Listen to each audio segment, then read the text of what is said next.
Okay, so a couple things. First of all, exciting week here at Brick Breeden Fieldhouse. Bob Seeger.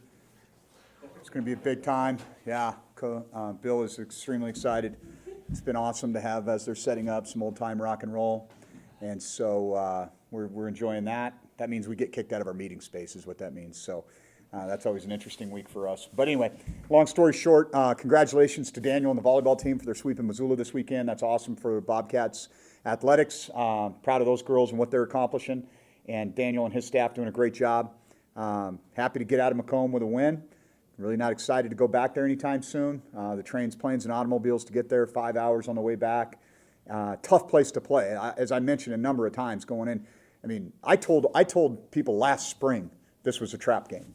You know you're going to have a great environment week 2 at home, and then you got to go there, and they are good at home. And now I know why. There's nothing easy about playing there. Nothing easy at all. The atmosphere is not great. The walking back and forth to the locker room is, we may as well walk back to the field house. It would have been shorter for us than what we had to experience there. And, there's no time to make adjustments. It's basically get there, get the guys hydrated, get them settled down and relaxed, and you've got to go back and play again. And that's why they're 12-0 over the last 12 years. Well, I guess they're 12-1 now in non-conference season home openers, including their last 3 Big Sky opponents before we went in there and got the win. And so it's a tough place to play. They knocked off really good teams there last year. Youngstown State, Northern Iowa were teams, and Montana were teams that they beat at home a year ago. I don't think we played our best football by any stretch of the imagination. It was a sloppy game. We had 12 penalties for 92 yards, but here's the real story on those 12 penalties. It took away 2 touchdowns, a possession, and 263 yards of field position. So that had a huge impact in this game. 21 flags is too many in any contest. It's too many. And so regardless of who they're being thrown on, at some point in time, you got to let kids play. And so that was frustrating. It's very difficult to overcome the momentum that's created in those situations, and then it's gone. And so I think that's a different ball game if we play a little bit cleaner. But they had their share of mistakes too. And so it was not a I'm sure, from what I understand, it was so hard to even get somebody to tell you when the TV timeouts were. That's how bad it was. It was not a great environment. It was not well organized. I don't know anything else to say.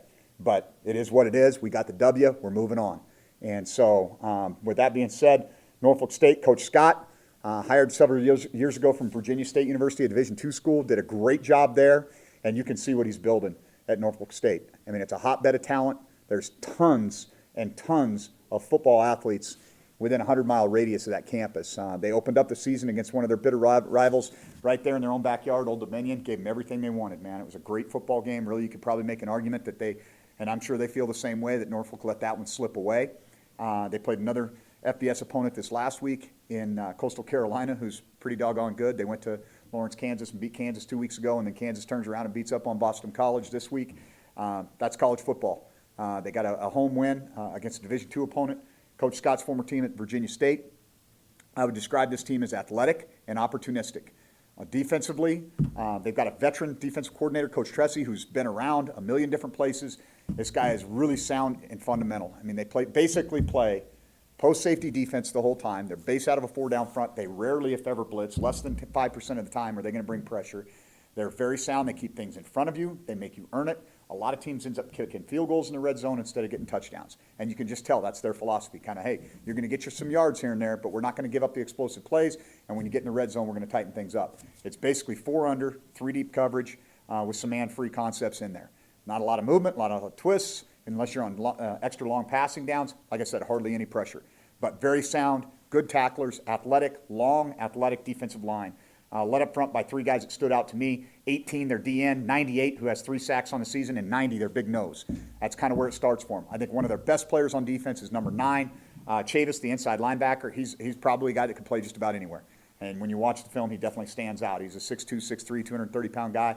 Can play tackle to tackle, but can get out in space and run as well. Really impressed with his athleticism, and they're a veteran group in the back end as well. This is a team that returns 18 starters from a year ago. And so this is a team that's been built, a lot of redshirt seniors. When you look at the roster, it's been built over time to have a chance to, I think, make a run in the MEAC this year and be a team to contend with there. And so I'm impressed with that. On offense, everything goes through number 8. He's their leading passer, their leading rusher. In the red zone and on short yardage and goal line situations, you're going to have to defend him. And that's whether the play breaks down or it's designed quarterback runs. It really doesn't matter. They'll have some power read stuff set up for him. Just good old-fashioned zone read, which you don't see as much as you used to a few years ago. But he operates that at a high level. He's slick. He's not a big guy. Listed, I think, around 6 foot, 175 pounds. Runs well. I told our guys yesterday he's kind of a shorter, Chris Murray. I mean, creates outside the offense. He's a problem. We haven't played a guy like that this year. And so we're going to have to be, really disciplined in stopping the run, but also in knowing where that guy's at. And on third down, leveraging him is going to be big. I mean, he can extend plays and create chunk plays down the field, both with his legs and his arm. And so impressed with his athleticism. He's got some weapons. Number 15, the big receiver, I think he's a really good player. Very, very athletic. And he's kind of got 3 running backs, 5, 35, and 2. 5 and 2 are more similar, more compact, traditional kind of one-back set guys. And then 35, he can really fly. I mean, he's a kind of a scat back type of person. So, like I said, I think their O-line's athletic. They can get out and run a little bit, and team speed is the thing that stands out to me. So, like I said, veteran team, and going to be a good test for us at home. You mentioned coming back home, that environment to go from a home back here to the Bobcat Stadium. What does that mean for your players? Well, I think one of the things it does is it helps our kids really appreciate what they have. I mean, it's easy. I think it's human nature to always say, oh, I wish I had this, I wish I had that. But I think our guys, you go to an environment like that and they're like, you know what, I'm glad I'm a Bobcat. And so, I mean, it was awesome even coming on the field before the game. I mean, so many of our kids' families traveled out there, and it was a good, welcoming environment for them. And, it's always good to be back in the friendly confines of Bobcat Stadium. And we're going to need our fans to show up. Hey, it's a 1 o'clock kickoff. Archery season's in full flow. I know that. But, hey, the deer are all coming into town anyway, so let's get out to Bobcat Stadium, and we need you guys again. I mean, I think it was a great environment a couple weeks ago on Saturday night, and we expect the same this week. What's the process of, going, like you said, trying to clean up some of those penalties? Just kind of what is the process like? Well, the penalties that I'm angry about are the pre-snap penalties, the ones that are controllable. Offsides, roughing the punter, illegal formation, stuff like that. That's the stuff I'm angry about. I'm never going to take away our guys' aggressiveness. If we get aggressive penalties, that means we're playing the way we need to play. And so from time to time, we're going to get a block in the back. We're going to get a hold. Quite honestly, for whatever reason in the kicking game, when you physically dominate somebody, the officials assume it's a penalty. And so if we're physically dominating somebody, I'll take the 10 yards and leave the message. And so that's what I want our guys to take away. Your first non-conference road win as a head coach. Talk about the breakthrough for the program. Yeah, I think the breakthrough was we weren't playing Washington State, South Dakota State, but I think it was a big win. I mean, there was never – it was a weird game. I can remember somebody about midway through the fourth quarter, somebody's like, it seems like we've already beat this team 3 times. And it felt like that.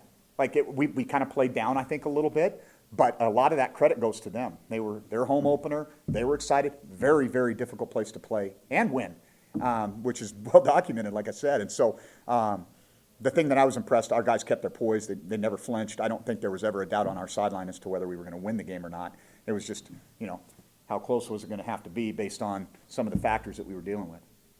When you look at the way Casey's playing right now through 3 games, what do you think he needs to do maybe to just get a little bit more accurate on some of those throws, especially in the quick? Yeah, I think there's a couple things that go into it. Some of the mechanics, are weight transition's a big thing for him. If he's throwing and not transition his weight to his front foot, the ball's going to have a tendency to dive because he has such a high delivery point. The other thing is I think he's squeezing the ball too hard. When you kind of choke the ball, oftentimes it's not going to come out as clean. And so some of that's just being more relaxed. We knew we were going to deal with some growing pains here. And, certainly that's a part of the process. And, we'll continue to work on it, man. I mean, I think there was things that were open and available to us. Certainly in the passing game, they had a good scheme. Every time 15 came in the game, they were going to crash and spill. And so, we didn't adjust as quickly as we probably should have on that. I think there's some things that we could have done to take advantage of them overplaying the perimeter of our offense when we had him in the game. But there's a ton of things that were open to us in the passing game. And we had favorable matchups. And we've got to be more efficient there. Is 3 games enough of a sample size to kind of gauge where Casey's at as well? Is it enough film for him to kind of take this next step for himself? Yeah, I think he's got plenty of reps. I do. I think not because we made this decision so early in camp. It's not just the game reps, but he's also had that extra 2.5 weeks of practice where he was really taking the 1 reps. And so, I think we know what he's not doing well. I mean, there's some decisions that obviously he'd like to have back, but I think he's making progress. Casey, I think, has done a really good job. I mean, it's easy to criticize the quarterback. I get that. But here's what that guy's done for us. He's thrown 1 interception, okay? He's taken, 1 sack in 3 games, something like that. You know, he's been very, very smart with the football. And at the end of the day, when you're playing good defense, you can take some chances, but you probably would be better off letting your defense play. And so I really commend him for staying within himself, making good decisions with the football, valuing the football for our team. And I think those are things that we can build on. Now, some of the reads, managing the perimeter a little bit better when, not predetermining things, I think that's the biggest step for him. Let the game slow down, see what the defense is doing, make the correct read. We're not going through a 3 progression. I mean, this isn't go here, here, here. This is post safety, split safety, yes, no, do this. I mean, that's it. And oftentimes, you got to let it play out. They're going to try to disguise coverage. They're going to bring pressure. And so have a little bit of patience, have a little bit of poise, and I think the more game reps he gets, the better he's going to be at that. What do you see as Coy Steele's role offensively, just kind of going forward? Yeah, he's kind of, he's a really valuable guy for us because he knows, he's super smart. That's one thing maybe people don't know about Coy, but Coy is a really, really bright young man. And not just in the classroom, but between the white lines too. And so last year when I was trying not to screw the wide receivers up, he was probably the most valuable guy on our offense because we were really down to 3 guys. We had Lance, we had Kevin, and we had Travis at wide receiver. And then we kind of had some guys that really probably weren't ready to play. They could maybe figure out how to play X or Z, but Coy knew all the positions. And so when Johnny DiAgostino went down late in the season, that was a big loss for us because Johnny was that guy. Well, Coy, without really having to take a lot of reps, just stepped into that role. He can play any position on the field. He has special teams value, and he's taken advantage of his opportunities, which is an awesome thing for a young man like that. Daniel Hardy, he has all the physical tools, but what has the process been like of trying to improve his football smarts and kind of the finer points of the game? I think he's a rep guy, and a lot of guys are like that. It's one thing to see it, another thing to do it. And now he's got, especially this last week with Troy kind of being shelved a little bit, with the exception of third downs, he got a ton of game reps, and he just continues to get better and better and better. And as you said, he does have a tremendous skill set physically, and as he plays, he just gets more confident. Great teammate, a great kid. Yes sir, no sir, young man, comes from an awesome family. And it's not surprising. You talk about Coy, you talk about Daniel, who they are off the field and who they are on the field. They're accountable, smart, tough guys. That's who they are off the field. That's why they're great teammates. That's why they're good students. That's why they're great people. How do you start to plan to preserve Troy kind of moving forward? Yeah, I think we got to look ahead to this conference slate.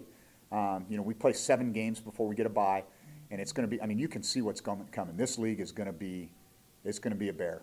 It's going to be really, really challenging. And you look at the numbers that NAU's putting up with Case back at quarterback, Sac State, new offensive emphasis. They're going crazy, breaking scoreboards left and right.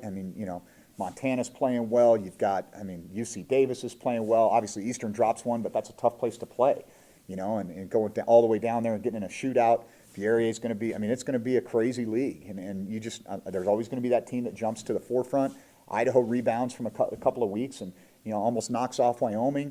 Weber State should have probably beat, an FBS opponent in Nevada, and dang near did again 2 weeks ago against San Diego State. I'm not so sure that this isn't the best league in the country right now.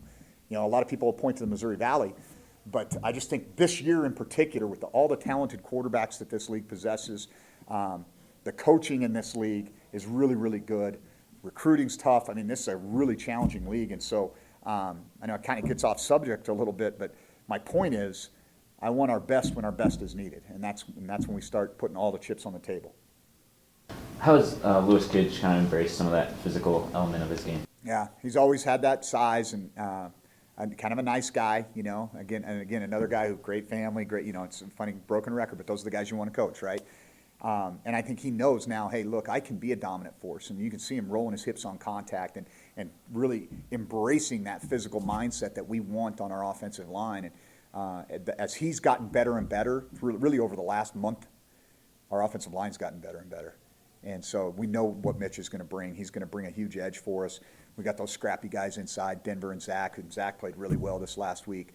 Woody on the outside at right tackle, really gifted, but still kind of maturing and growing into his role. And then that glue guy in Lewis that, as he goes, kind of our O-line seems to go too, with Mitch's leadership.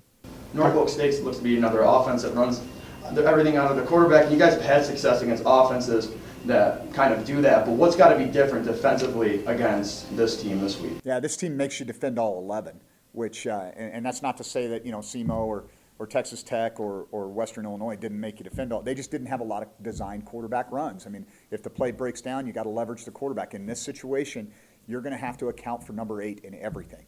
And, we don't want to – the thing that it also changes is stylistically, you don't want to play a lot of man-to-man. You got to be able to keep your eyes in zone eyes so that if he breaks the pocket or he gets into a situation where, it is a designed quarterback run, you don't have your back to the ball and he's turning a 6-8 yard gain into a 60 or 80 yard gain. And so having to defend the quarterback both as a runner and a passer changes things quite a bit. How comfortable do you feel with the group of corners right now, especially playing zone? I know a lot of guys, maybe Munchie and Ty Okada being out, are more man guys. How comfortable do you feel with some of those zone concepts, Yeah. the guys you have right now? Well, the one guy who had a great game for us was Damian Washington this last week. And Damian's a very good zone corner. And so we feel good about that. We'll kind of have, you got Tyrell, who's really come a long ways in his preparation. And then you kind of got the young guys, Eric Zambrano and Tyree Gibson, who are better at man because it's easier to conceptualize that. I got that dude. Okay, I can figure that out. But I think we can protect them a little bit in some of our zone concepts. And we can play some match coverage at times too, where we are covering them up with zone safeties, but they're essentially playing man style. Logan's role going forward, obviously jumped in for Isaiah, huge day for him, and really had the burst for you guys. Yeah, he was awesome. I mean, he showed his speed a couple different times, but really, if you go back to the last 4 games, we sat him, and I'm glad we did, against Incarnate Word and North Dakota State, so we preserved his redshirt year and gave that young man an opportunity to come back and have an impact over the course of the season. But if you go back to the last 4 games he played in, he was hugely impactful in those games as well. And so he's a guy who's he's got a lot of ability, and he's really taken care of his body better. He's matured. I think he's really maximizing this opportunity he's got to go one more ride, and he's dynamic, man. I mean, he's going to pop a kickoff here pretty soon too. And Lane Sumner, who everybody thinks they're brothers or something, and they are pretty similar body types and skill sets, but Lane got to have, it's like I'm going to have to listen to Damian for the rest of. I mean, Damian will probably live in Bozeman until the day he dies, and he and Derek Marks will go to the same church, and they'll be arguing with their grandkids about Derek getting a holding penalty that cost Damian his only touchdown here at Montana State. And so, it's kind of the way it goes. But along those lines, that was Lane has to live with that holding penalty on his kickoff return for a touchdown too. It's only once every 5 years you get a 4th non-conference game. Do you consider that an extra opportunity, and how do you relay that to the team? Yeah, well, I mean, it was almost weird for me to play an 11-game schedule. We'd always play 12-game schedule at the FBS level, and so I think it's really valuable because I think it allows you to kind of find out a little bit more about yourself. 3 games, it's hard to say, because you can kind of have, especially with the way you can schedule. I think you look at how we've scheduled this year. Okay, you schedule an FBS opponent. Hey, go compete, figure out a little bit about yourself. All right, then we had a really good non-conference opponent at home, and I think that gave us a little bit of a glimpse at who we could be. But then you got to go on the road, tough environment, and now you're kind of going, okay, maybe this is the best marker of where we're at. I don't know. Knowing that you're going into league schedule and you've got to kind of balance it all. It's like, I mean, there's some guys that I think Isaiah might have played if this was, NAU last week, and so you got to manage your roster maybe differently with the extra game, especially if you're saying, hey, hopefully we're going to get into the playoffs and make a little run. That changes that dynamic too because it's such a long season. I mean, you mentioned like Munchie and Ty Okada. I'm sitting there going, okay, about week 6 or 7, we need the reinforcements to show up here, and so hopefully we'll get some of that as guys get more and more healthy.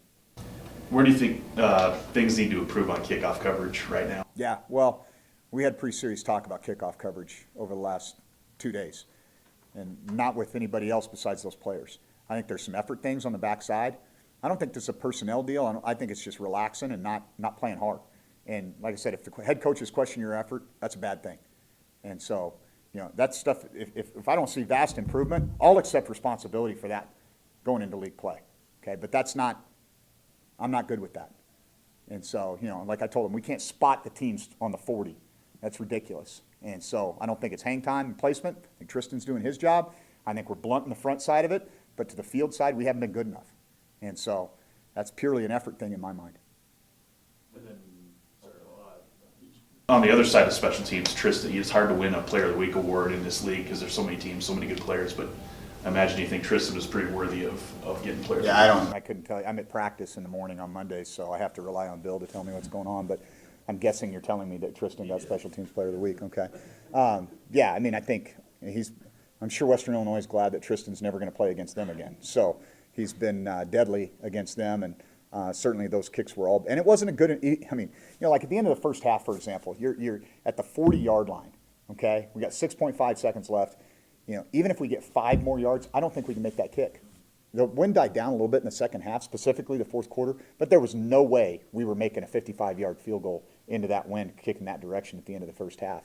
And so, I mean, that was still in my mind. And I mean, after they called the timeout, I'm like, wind's kind of died down. I think we got a shot at making one of these here on this end. And he did a great job. I mean, it was kind of an interesting deal because it wasn't really, it was a crosswind the whole day. And so it's the most challenging wind to kick in. And he did a nice job, and it was kind of a rebound because I challenged him. I'm like, hey, we're going to be 50% on field goals all year. Is that what the deal is here? And he's like, no. And he was right. So, good. Do you have one? Yeah, thanks, Bill. Yeah, Jeff, just wanted to ask, third down, looking at how you guys did this last week, just specifically on offense, what do you think you guys can kind of fix? What do you kind of take away from how you get on third down? Third down can be fixed a lot by having a better first and second down. That to me was, we're not a very good team on 3rd and 7+, and nobody really is. And so I think we got behind the sticks a lot. We had pre-snap penalties. We had negative plays on first downs, and that's uncharacteristic. And then, even on second downs, when we've got easy throws and catches that can get us into a more manageable situation, I think that's going to be a critical part of it too. Every defensive coordinator in the country loves to be in 3rd and 7+ because you finally get a chance to turn your guys loose and go get it. And we ended up in those situations far too many times to be efficient on third down. Now, if you flip it over on the defensive side, I think we were pretty good. And so they averaged 1.8 yards a carry. Well, obviously we got them behind the sticks too, and we were able to get after the quarterback a little bit.